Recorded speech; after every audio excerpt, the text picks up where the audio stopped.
Everyone wants to be a video editor in 2025. And why wouldn't you? The content world is exploding, clients are everywhere, YouTube's growing by the minute, and with all the AI tools out there that can help you with half of your work, then what is there to lose? But here's the harsh truth. Learning video editing in 2025 isn't easy. It's overwhelming, it's confusing, and sometimes it feels like you're chasing a moving target that never stops. So today I want to talk through the real journey, not the Instagram version. But first, let's open up a classic Vimto energy that I haven't done for a few videos, and I'm sorry.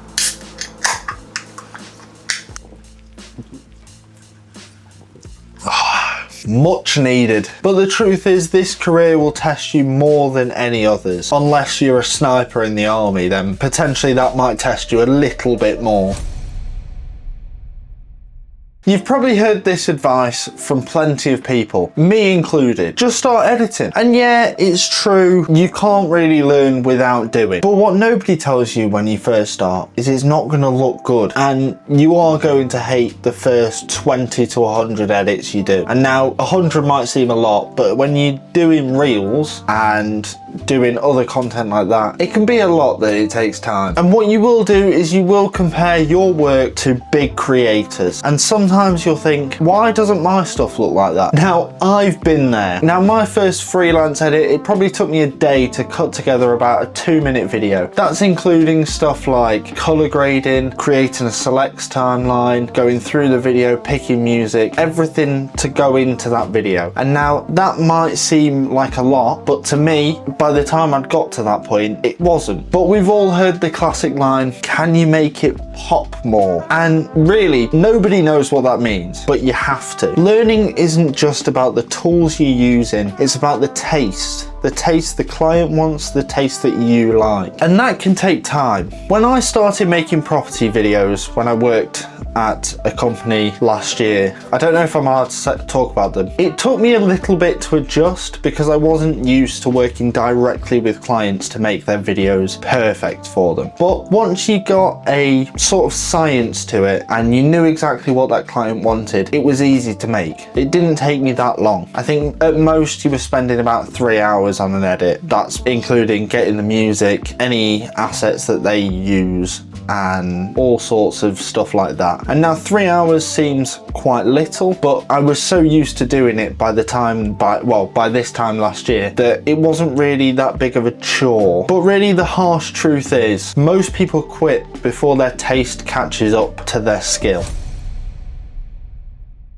In 2025, it's easier than ever to learn to edit. I truly believe this, but it's harder than ever to focus on learning to edit. You've got YouTube tutorials, you've got Skillshare, you've got TikTok, even AI tools. Now, most of the AI tools are paid for, so I wouldn't expect you to start with them, and please don't, because you're trying to learn to edit. You're not trying to get an AI to do it for you. But most new editors are stuck in learning loops. Now, I've got a video that I'm doing that hopefully by the time I hit 100 subscribers I have finished, and that's going to be taking on my own 30-day video editing challenge that I posted a few months ago and will be in this corner. You watch a tutorial, learn something cool, start editing, then a new tool drops or a new plugin, and suddenly you're back to square one. It's like trying to build a house while the blueprint keeps changing. The truth, you don't need every tutorial. Potentially you'll see one on YouTube Shorts, you'll see a tutorial, and what I would say is even if you're not going to use that at that very moment in time, create a playlist. Create a playlist of tutorials that are relevant to you, and later down the line you might think, oh, I need to do this, this and this, and that tutorial has that specific thing, and then you can just go back to it. I have a Premiere Pro and DaVinci Resolve tutorial playlists, and I'll link them down below, but you'll find a workflow that works for you. Mine is the playlists because I think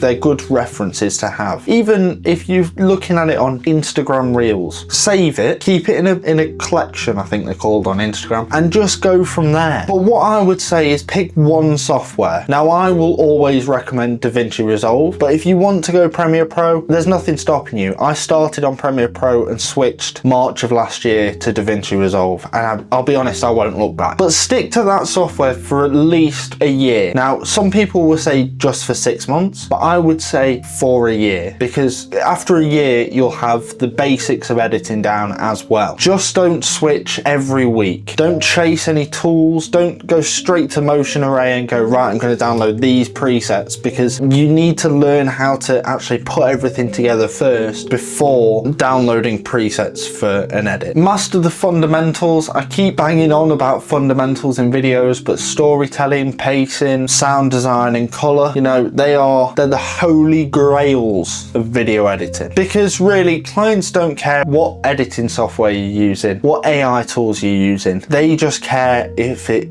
delivers to their expectation. AI revolution. Right, let's talk about AI, because right now I think the editing world is a bit divided. I know there's a lot of editors that will stick to their skills and won't touch AI, but the other half love it. Personally, I don't really touch it. I think it's only really good for cutting down videos, and if you're doing a lot of cutting, that is helpful, but I don't think it's worth it. The only AI thing I would say to use is DaVinci Resolve's AI audio stuff, but then again, it can be a bit hit and miss. I've not used it on 20.2, so that could have been updated, but I don't know. But I wholeheartedly think AI is not here to replace editors. You can replace editing a video down, but you can't replace the emotion in a certain edit or the pacing of a human in an edit. The editors who win in 2025 will be the ones who use AI to speed up the boring stuff so they can spend more time on the creative. You're not competing with AI, you're competing with the people who use it better than you. So learn it, don't fight it, work out what your software can do using AI, and you will be a better editor. But remember, no AI algorithm can replace your emotion in a video. The mental game. Now, learning video editing can be very mentally exhausting, especially if your brain capacity is small. You have a small brain. You'll spend hours staring at the same clips, repeating the same stuff. There's so many memes out there about video editors watching something for the 100th time. That happens. That honestly happens. I've done that too many times. And you'll be sat there tweaking keyframes that nobody will ever notice except you. And believe me, I've been there. 24 Hours of Shrek, I watch back that video and think, what was I doing? What was I doing? And sometimes you'll even question if you're actually improving, but you are. Don't you think that you're not improving? I will. I'll reach through this bloody screen. I mean, I've written here that you'll burn out, but not if you do everything properly. If you do the 30-day video editing challenge that I posted, then you'll be fine. You'll be in good stead, you know what I mean? And one day something will click and you'll think to yourself, this actually looks good. I'm actually proud of this. And that's the moment everything changes. You head onto LinkedIn, you start going, right, let me find a job, but don't. Or do. I mean, don't let me, I'm some random channel on YouTube, don't let me stop you, do what you want. But to get there, you do have to push through all the crap. You'll go through stages where you think, do I really want to do this? Do I want to do this? Nobody's watching. But you'll get there. You'll be fine. And every editor that you admire, every YouTuber, every filmmaker, they all started at the exact same spot as you. Editing alone in their bedroom, questioning whether it's all just a waste of time. And with my 70 subscribers, it does seem like that, but I still show up. I still put time in. A lot of my time at the moment is client acquisition, and we can do a whole video on that if you really want me to. We've all been there. So really, the harsh truth is editing doesn't get easier. You just get better. The freelance reality. Now, if you haven't already gone onto LinkedIn and decided to apply for every job on there, then here's another truth. Being a video editor isn't just about being an editor. It can also be about running a business. Now, if you're wanting to turn editing into money, you have two options. You can get a job as an editor and edit other people's stuff. I've done property, I've worked for a YouTube channel, I now work for myself, but you can also run your own business. You can become a freelance video editor and make money that way.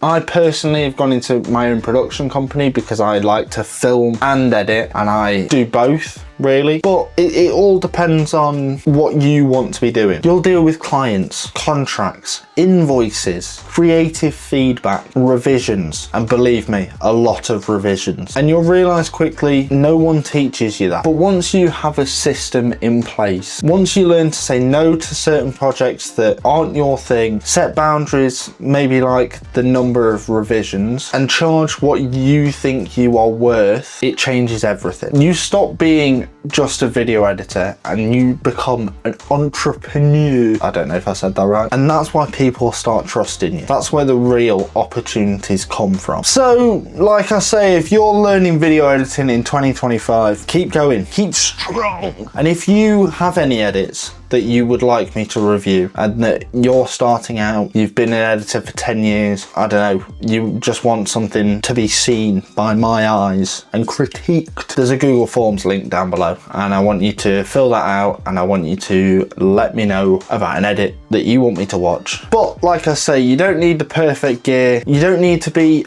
the perfect editor, you just need to keep the momentum going. The truth is, for every editor, every filmmaker, every creative goes through this ugly middle ground. The part where you feel stuck, maybe invisible, maybe not good enough. But that's where you become the editor in your mind. But anyway, keep creating, keep learning, and remember, you're not just cutting videos, you're telling stories. I say this in every video at the moment. You're telling stories. But anyway, like this video, subscribe, and you know, come along on this video production journey, and I'll come along on yours. Who knows?